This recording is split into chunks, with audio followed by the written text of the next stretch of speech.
सत्यमेव जयते। फिजिकल सन class 12 CBSE chapter number 8 biomechanics and sports.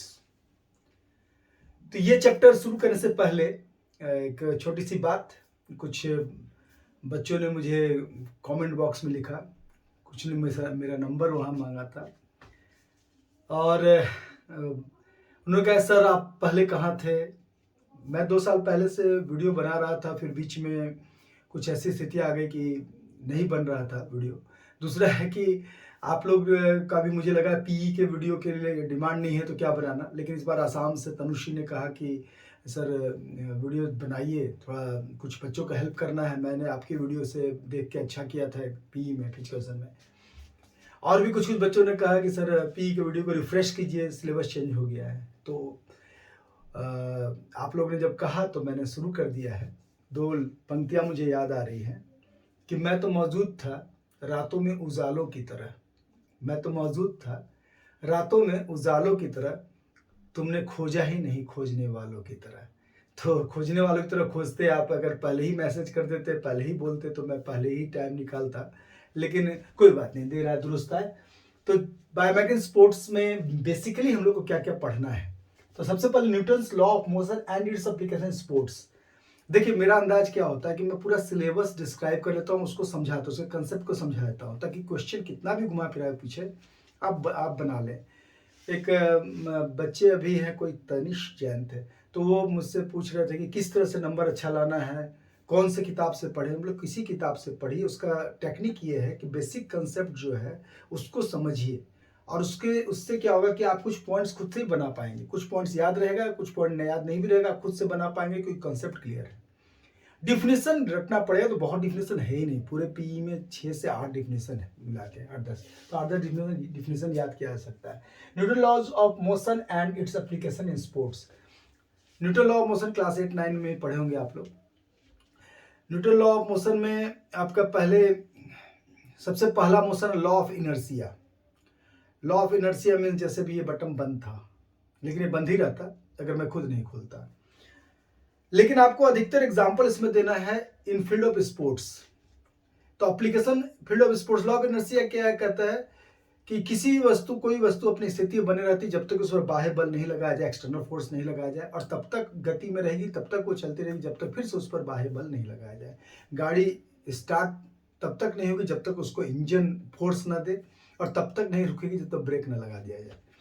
तो स्पोर्ट्स में क्या, फुटबॉल का एग्जाम्पल देगा। If football is keeping on a field, stay on a field unless and until it will not move, unless and until external force will not apply on it. Kick मारिएगा तब, if someone will kick or dribble it, then it will change its place.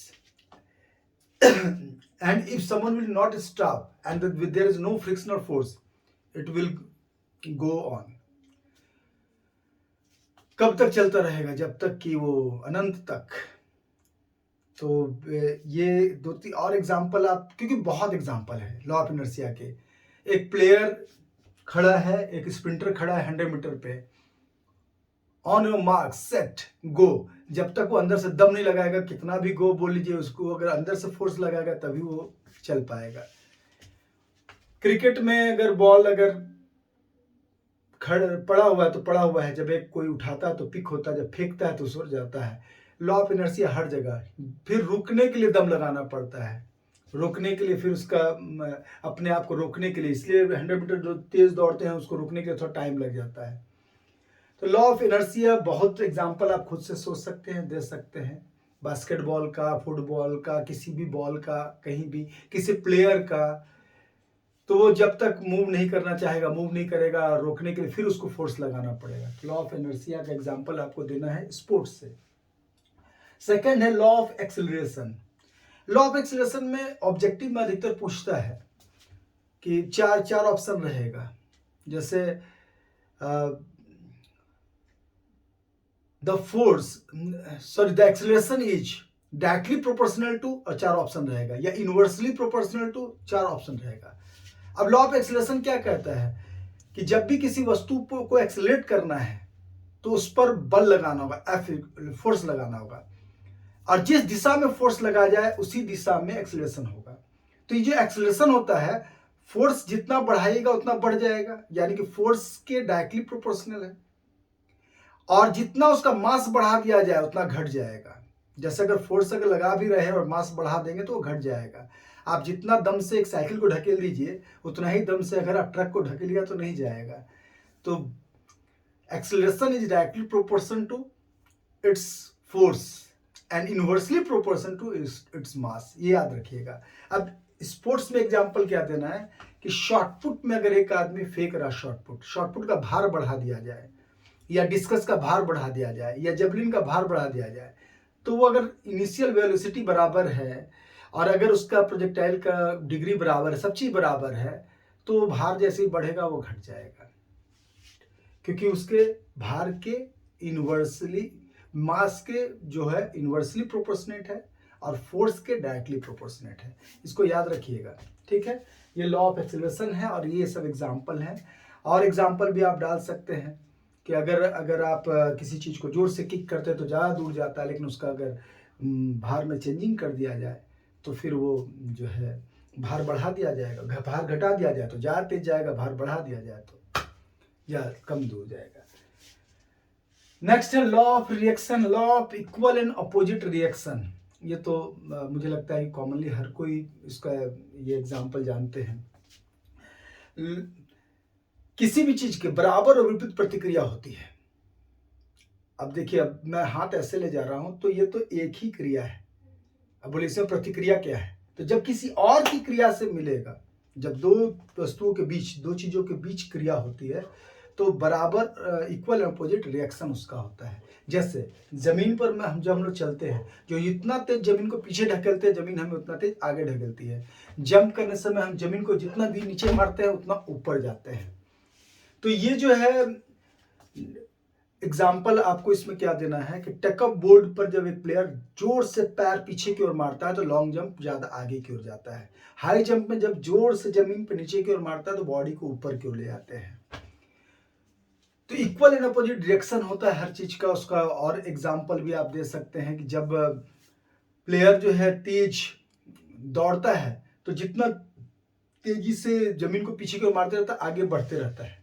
और जब जितना तेज collapse होता है उतना ज्यादा जोर से चोट लगता है, क्योंकि इक्वल एंड अपोजिट रिएक्शन होता है। If someone is going slow and it hit by someone, then there will be less harm, और जब ज्यादा तेज रहेगा तो ज्यादा हार्म होगा। और भी एग्जांपल आप अपने सोच सकते हैं, ठीक है। Centre of gravity and its application in sports.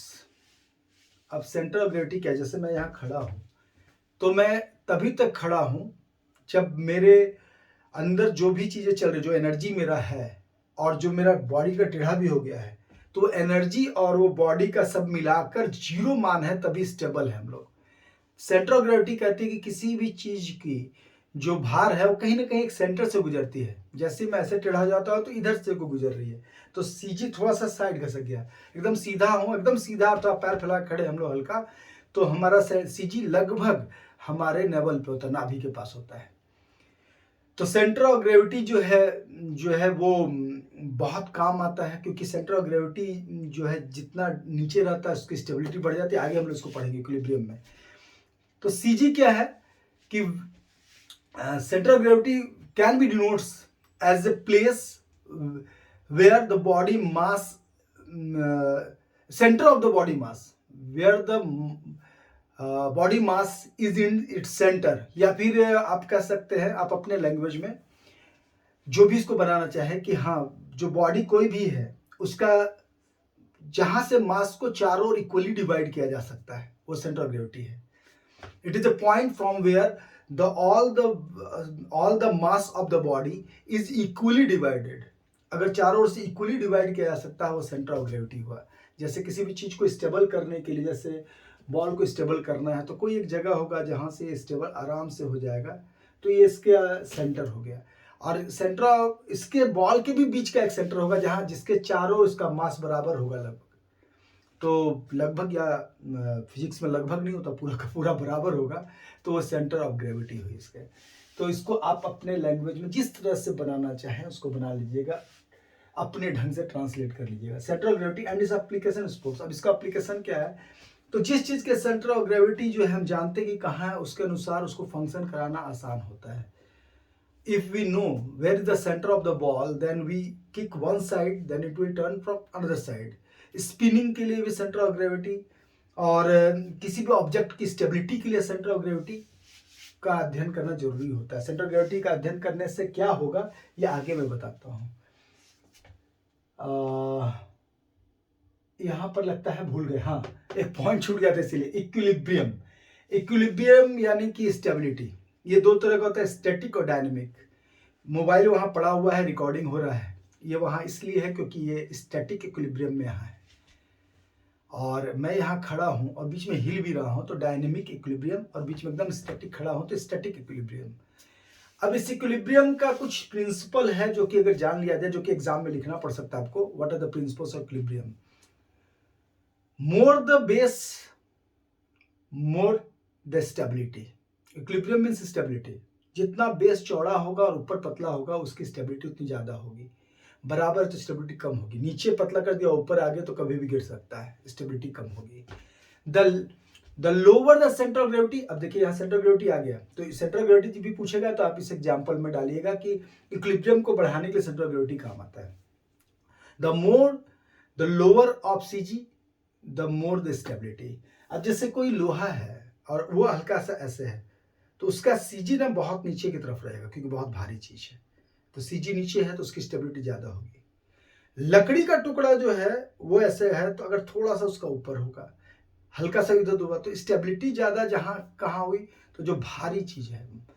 तो स्टेबिलिटी जो है इससे भी डिपेंड करता है कि जो मास आप ऐसे रखे बाहर तो सीजी कहाँ नीचे रह रहा है। इक्विलिब्रियम के लिए आपका और डिपेंड करता है कि आपका जो है मास के बेस जो है कितना ब्रॉडन है। फिर एयर रेसिस्टेंस, फ्रिक्शन अगर अच्छा है तो किसी भी चीज की स्टेबिलिटी ज्यादा होगी, फ्रिक्शन अगर स्लिपरी है तो स्टेबिलिटी थोड़ी कम होगी। तो ये डायनेमिक एंड स्टैटिक इक्विलिब्रियम जो है ये जो है आपका स्पोर्ट्स में जगह जगह उपयोग होता है। जब हम लोग दौड़ते रहते हैं तो हमारा सेंटर ऑफ ग्रेविटी बदलते रहता है तेजी से, तो उस समय कितना हम पैर का गैप दें और कितना हाथ को दूर रखें ताकि स्टेबिलिटी बनी रहे। फुटबॉल में जब किकिंग करते हैं तो कितना पैर पीछे रखें और कितना बॉडी को बैलेंस रखें ताकि किक करके गिर न जाए। जब बॉल हम लोग फेंकते हैं तो फॉलो थ्रू में आगे की ओर क्यों जाते हैं, क्योंकि अगर रह जाएंगे तो तेजी से जा रहे हैं तो सीजी आगे की ओर बढ़ जाएगी और हम गिर जाएंगे, तो फॉलो थ्रू में जाते हैं हम लोग। तो इस तरह के एग्जाम्पल अगर एक दो स्पोर्ट्स का डाल दीजिएगा तो आपका आंसर जो है ज्यादा परफेक्ट हो जाएगा। Friction and sports. अब फ्रिक्शन, एक पहले क्वेश्चन अधिकतर आता था कि friction is a necessary evil in the field of sports. तो फ्रिक्शन एंड स्पोर्ट्स में फ्रिक्शन दो तरह के बेसिकली होते हैं, स्टैटिक फ्रिक्शन, डायनेमिक फ्रिक्शन। अब फिर से अगर मैं यहाँ खड़ा हूं तो स्टैटिक फ्रिक्शन और मैं चलने लगा तो dynamic friction. Dynamic friction, static friction हर चीज जो स्टेबल खड़ा है उसमें नीचे कहीं ना कहीं फ्रिक्शन काम कर रहा है तभी वो स्टेबल है। अगर फ्रिक्शन जीरो कर दिया जाए, बीच में दो वस्तुओं के बीच का फ्रिक्शन एकदम खत्म कर दिया जाए तो दोनों वस्तु आपस में अटैच हो जाएगी। ये फिजिक्स कहता है, ये साइंस कहता है कि if there will be zero friction between the two surfaces of any object, the object will join. वहां पर वैक्यूम क्रिएट होगा, वो ज्वाइन हो जाएगा। अब डायनेमिक फ्रिक्शन भी दो तरह का है।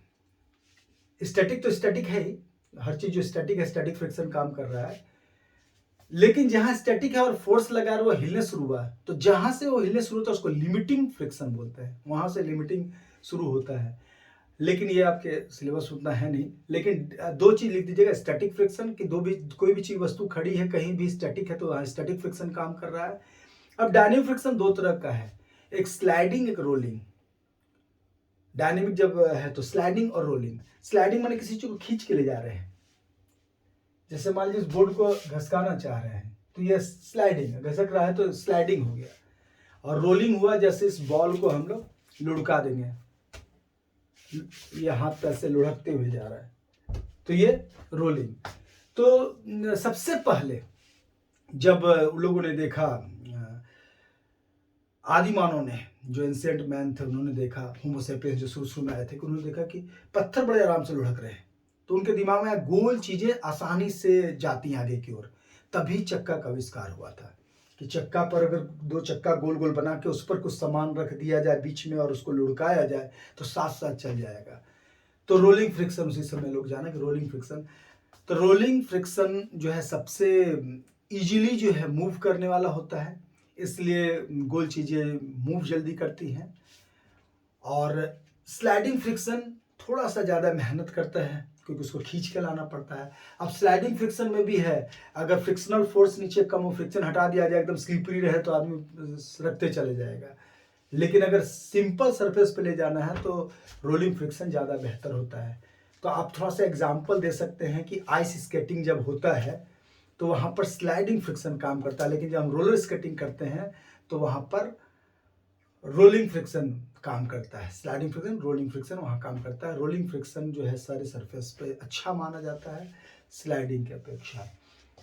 अब फ्रिक्शन जो है, एग्जाम्पल दीजिएगा कि फ्रिक्शन के बिना कोई स्पोर्ट्स काम नहीं करे। फ्रिक्शन अगर जीरो हो जाए तो लोग गिर जाएंगे, दौड़ नहीं पाएंगे, इसलिए स्पाइक बना है। इसीलिए फुटबॉल, हॉकी ये सब के शूज में छोटा छोटा छोटा सैक बना रहता है। किसी भी शूज या स्लीपर में नीचे में जो बना रहता है ग्रिप, वो ग्रिप फ्रिक्शन को प्रॉपर रखने के लिए ही बना रहता है, ताकि उसके बीच में एयर का एक वो आए और उसको जो फ्रिक्शन बने।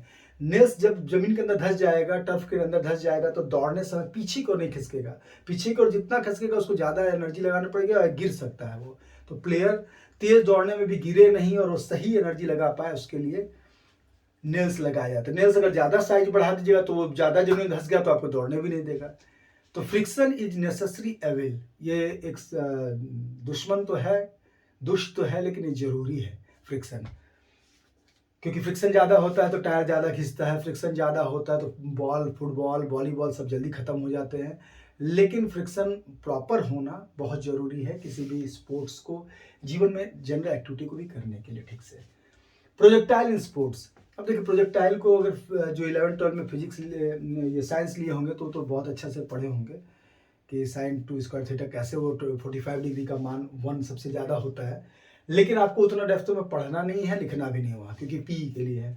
तो आपको डायरेक्ट प्रोजेक्टाइल में आपको लिखना है कि when we throw any object in air that is called trajectory और पैराबोला। जो पाथ जहां भी फेंक दी हवा में उसको ट्रेजेक्ट्री या पैराबोला कहा जाता है। और इस पूरे प्रतिक्रिया को the whole this activity is called when we throw any object in any angle in air then it is projectile। तो वो पूरा का पूरा जो एक्टिविटी है वो हो गया प्रोजेक्टाइल। अब ये प्रोजेक्टाइल में आपको बेसिकली लिखना है कि किन किन चीज़ों को अफेक्ट, किन की क्या क्या चीज़ें हैं जो प्रोजेक्टाइल को अफेक्ट करती हैं। अब जैसे मेरा और एक्स कोई आदमी है, मैं और एक्स कोई आदमी है, वो दोनों की एक ताकत बराबर है, दोनों की शक्ति बराबर है। हम लोग दोनों ने शॉटपुट लिया और फेंका। मैंने फेंका 45 डिग्री में, उन्होंने फेंका 60 डिग्री में, कौन जीतेगा? तो अगर इनिशियल वेलोसिटी दोनों की बराबर है तो अब इसलिए मैं जीतूंगा, क्योंकि उसमें आपको लिखना है डिग्री ऑफ प्रोजेक्टाइल, ठीक है। एंगल ऑफ प्रोजेक्शन जिसको कहते हैं, angle of projection, angle of projection 45 पे ही मैक्सिमम जाता है, ये आपको लिखना होगा कि एंगल ऑफ प्रोजेक्शन 45। इसलिए जितने भी थ्रोइंग मोमेंटम में समझाया जाता है कि कितना सही 45 है, तो 45 डिग्री की ट्रेजेक्टरी बताई जाती है कि उस पर फेंको। और लगभग जो उस पर फेंक पाते हैं 40 से 50 के बीच उनका मैक्सिमम रेंज आता है। लेकिन अगर हम लोग दोनों का बहुत अंतर इनिशियल वेलोसिटी में, मेरा इनिशियल बहुत ज़्यादा इनिशियल वेलोसिटी, तो अगर मैं 60 भी फेंकूंगा तो कोई 45 फेंक रहा उससे ज़्यादा जाएगा, क्योंकि इनिशियल वेलोसिटी बहुत मायने रखता है। इनिशियल वेलोसिटी अगर बराबर है तब वो बात आती है।